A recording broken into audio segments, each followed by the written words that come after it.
It just finished raining, but remember, we're in the middle of a heat wave and it's humid. So what are we gonna do? We're gonna go to the beach. Welcome back to my channel. New York City in the summer? Yeah, it gets hot and crowded and noisy. So when you need a break from the glass towers and steaming subway grates, here's an unexpected adventure. We're heading to the beach. Yes, New York has beaches. In this episode, we will be escaping Manhattan for an afternoon at Brighton Beach and Coney Island. Let me scan my watch so we can hop on the Q train, one of the best kept secrets for a quick getaway. The Q train takes you directly to Brighton. No need to change trains. Even though this is an older train, at least it's still air conditioned. It's a fast ride to Brooklyn. Say bye to Manhattan.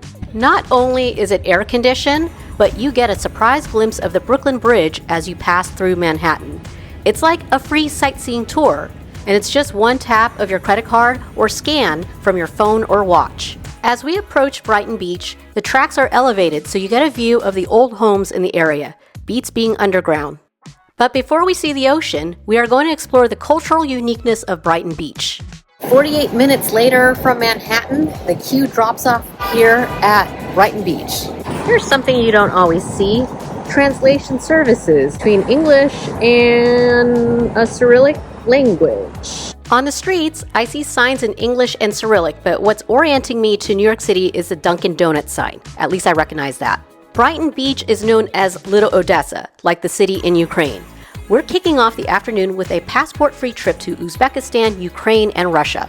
Hey, I did pay my quarterly taxes for June, but just in case you didn't, well, I guess they can provide some services here in English, and I'm not sure what the other languages are. Could be Russian, Ukrainian, Uzbek, all those countries that use a Cyrillic alphabet.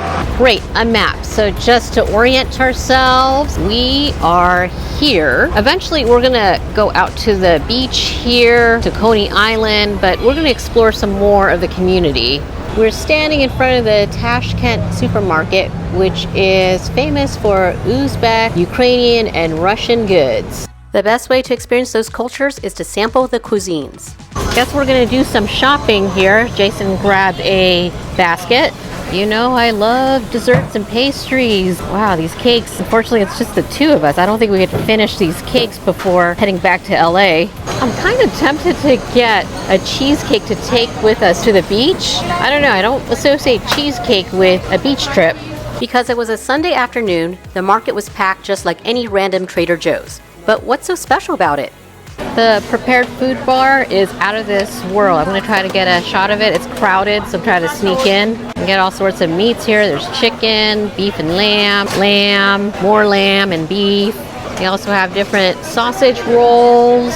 Yeah, don't taste any of the food. It's written in a couple of languages there. And over here is a second row of prepared foods. It's like the middle of the market is just dedicated to prepared foods, and you pretty much get anything. I definitely want to get something, but I'm overwhelmed. I'm not sure what to get. We're not familiar with Russian or Ukrainian or Uzbek food. We're going to get onto ChatGPT and ask what they recommend.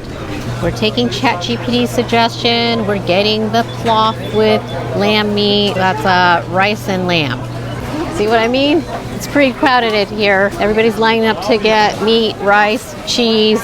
That's exactly what I was looking for, the Cyreniki. I didn't realize they came in different flavors. So blueberry, condensed milk, and apples. I'll go ahead and get apple. I like apples. We ended up getting an item representative of Uzbek, Ukrainian, and Russian cuisines. Despite it being crowded just like at Trader Joe's, there's a whole system and we got to the cash register in no time. Welcome to Brighton Beach Boardwalk. Now to look for a place to sit down to eat our lunch from Tashkent Market. I did bring a beach towel with me, but I don't want to sit on the sand and get sand in our food. That looks like a perfectly good bench to eat our lunch on. I've had borscht before, but everything else here is new to me. We ended up getting this small, quotation, serving of lamb plov, so that's rice and lamb. And yes, this guy did say it was small, but doesn't look like it'd feed 4 people. Then there's the red borscht, and we got the Cyreniki, the apple flavor, and the Iran drink. That's a yogurt drink, lemon flavored. Not a bad way to spend lunch at Brighton Beach. All of this was $28.69. That's a great deal. You can't find that deal anywhere else. Pretty good. This is to show you how tender the lamb is.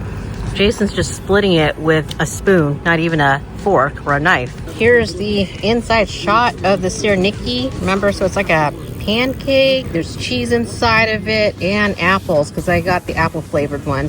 So if you want authentic Uzbek, Russian, and Ukrainian food, grab some dishes at the Tashkent Market and devour it at Brighton Beach. Now that we filled up on our lunch from Tashkent Market, we can begin the official tour of Brighton. So that's Brighton Beach over there, which there is a city in the UK called Brighton. This area over here, this housing complex or neighborhood, it actually does remind me of the one in Brighton. No, seriously, it does remind me of Brighton, UK. So perhaps this is aptly named. We're going to begin our tour looking at these standalone homes. What's so special about these homes? Well, you could see they look like they're the original buildings from whenever Brighton was built. Over there you can see how it's all modernized with the shops and the subway. We're walking along 6th Street in Brighton. This area of Brighton is commonly called Little Odessa, like Odessa, Ukraine, or Little Russia. A lot of Russian, Ukrainian, Uzbek immigrants settled over here. Brighton Beach has been a hub for Eastern European immigrants since the 1970s. That's why the grocery stores, bakeries, and even pharmacies have signs in Cyrillic, just like what we had seen when we had gotten off the train. Little Georgia, and I don't mean Georgia, the southern state in the US. It's a country that used to be part of the USSR. I don't know too much about Georgian culture. I do know I want to visit there one day. Just steps from the market is Brighton Beach, a local favorite that feels more like the Black Sea than the Atlantic. It's got its own rhythm, its own language, and its own stories. Walking the Brighton Beach Boardwalk offers a step back in time, reflecting its early 20th century origins as a glamorous resort destination. Today, it retains a distinct old world charm, drawing visitors with its vibrant Eastern European culture evident in the local shops and restaurants. The boardwalk provides a unique blend of historical echoes and contemporary appeal, making it a fascinating spot for tourists to experience a different side of New York City. We already ate lunch from Tashkent, but you can see along the boardwalk there are a bunch of restaurants. So if you're hungry, come over here. There are more benches over there. I guess we could have taken our lunch and eaten over here in the shade instead of in the sun. All this time, I had a different idea of what the boardwalk looked like because, I think about the one in Santa Monica Pier where it actually juts out into the ocean.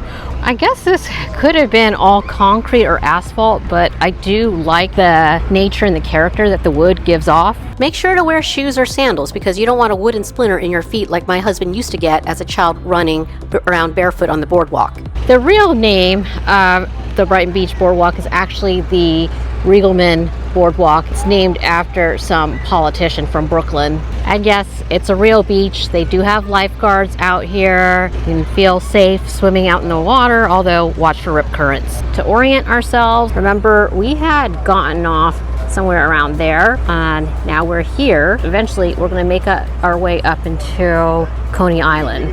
I'm just noticing these lampposts. They do look old. Apparently this boardwalk was built in 1923, so I guess this is what those lampposts look like or back in 1923. It looks more Victorian to me, but then again, I think I'm still thinking about Brighton Beach in the UK.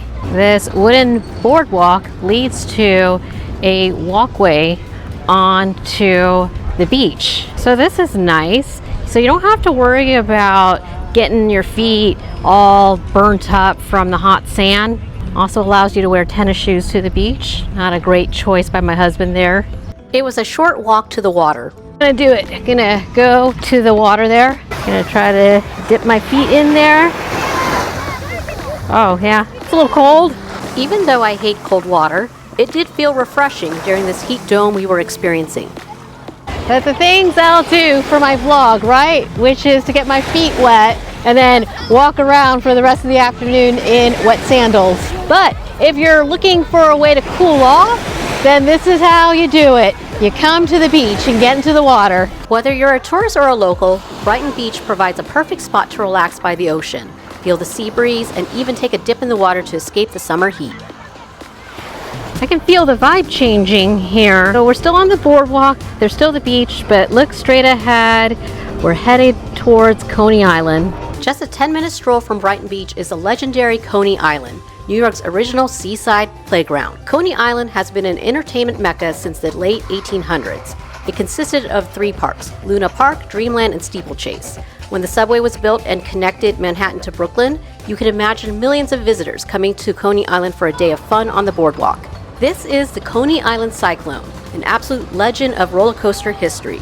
It opened in 1927, and for just 25 cents, you could scream your lungs out on what was then considered one of the most daring rides in the country.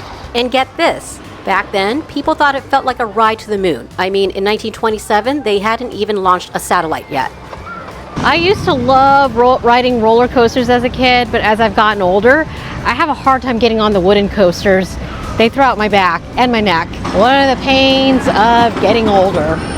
This amusement park here, Luna Park, well, this is not the original park from the 1920s. You see, at some point in history, the park had burned down, but then it rebuilt itself, and so it kind of gives you that old-timey amusement park feel from the 1920s. But of course, with 2025 safety standards. We got the classic rides like the giant swing. That's the Wonder Wheel, and it's been spinning since 1920. You can ride in the regular cars, or if you're brave, try the swinging ones that slide along the tracks mid-air. It's the only one of its kind in America. This ride in particular, the Terror Tower, no, it's not a ripoff of the one at Disneyland. It's supposed to pay homage to the original ride, which was supposed to be like this parachute ride where they dropped you with parachute. Hence why they have that little parachute there. I almost wanted to see what it looked like back then. Doesn't sound safe, but it does sound a lot of fun. I was never good at these games. I always lost money on them. How much is admission? It's about paying for credits. $1 gets you 1 credit, and each of the rides have a certain amount of credits, which I'm not really sure because I didn't look. But if you want an all-day wristband, it's $100. I still think it's a better deal than Disneyland. But yeah, I know it doesn't have as many cool rides as Disneyland or characters, anything like that, but you're a part of history and you're in New York City. Even though we ate lunch not too long ago, I am starting to get a little hungry, a little thirsty, so let's go look for some snacks. This is exactly what I was looking for. Nathan's famous hot dogs. Like with everything else in New York City that's fast service, you can self-order on the kiosk. Why is it famous? Well, you heard of the hot dog eating contest on the 4th of July? Yes, it's sponsored by Nathan's Hot Dogs. The winner gets a belly full of hot dogs and the honor of wearing the mustard belt for the rest of the year. It's hard to believe this is where everybody gather for the hot dog eating contest on 4th of July, right here on Coney Island. At the time of the recording, Joey Chestnut just won the 2025 Nathan's Hot Dog Eating Contest with 70.5 hot dogs. I'm no Joey Chestnut. There's no way I can eat it as fast as he can, but I'm going to enjoy it just as much. Jason can't match the DPMs of Joey Chestnut. That's dogs per minute. This ride is an homage to Steeplechase Park. Back in 1897, this was the place to come for thrills. People lined up to ride the mechanical horses on the Steeplechase ride. Yes, that's where the name comes from. Steeplechase Park closed in 1964, but the spirit lives on. We're now walking towards the modern Steeplechase Plaza. There are a lot more extreme rides than I thought here. So this is the Sky Chaser. This here looks more like a modern roller coaster called Thunderbolt. Can't have an amusement park without a carousel. This part of the boardwalk seems a lot more quiet. We're past the amusement park part of it. I always thought Coney Island was a giant amusement park like Disneyland, except it was on the pier, or maybe like the Santa Monica Pier, which has some rides like a roller coaster and a Ferris wheel. Brighton Beach, Coney Island, the boardwalk, they're different from what I originally thought. You know, by now, I love the concept of third places, and that's what they are. They're third places. We got the beach over there where the community can access on a hot day like right now. We got this boardwalk where people can go for a walk on the beach. They can run, they can ride their bikes during certain hours of the day. Then you got an amusement park. While it may be no Disneyland, at least you can get some thrills. You can create some memories with your kids without having to go into bankruptcy.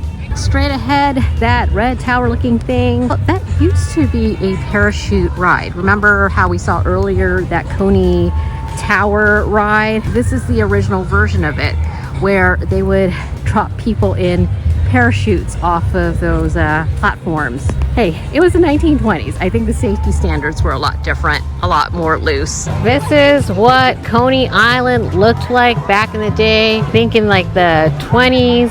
So you can see there, that's what I was talking about, that parachute ride. Got the roller coaster. We got the Wonder Wheel. Oh, Virginia Reel. I didn't see that before. So you can see how this was cool back in the day. Now this is what I think of when I think of pier. So we're taking a walk on Steeplechase Pier. This is Steeplechase Pier, which was completely rebuilt after Hurricane Sandy wiped out the old one in 2012. Now it's back and it's one of the best spots for fishing, people watching, or just taking in the view. Glancing over the rail, you can see how popular this area is for beachgoers trying to escape the heat of New York City. Get to cool down walking on Steeplechase Pier. Get to enjoy the ocean breeze. Best of all, it feels like an oasis from the urban jungle of New York City.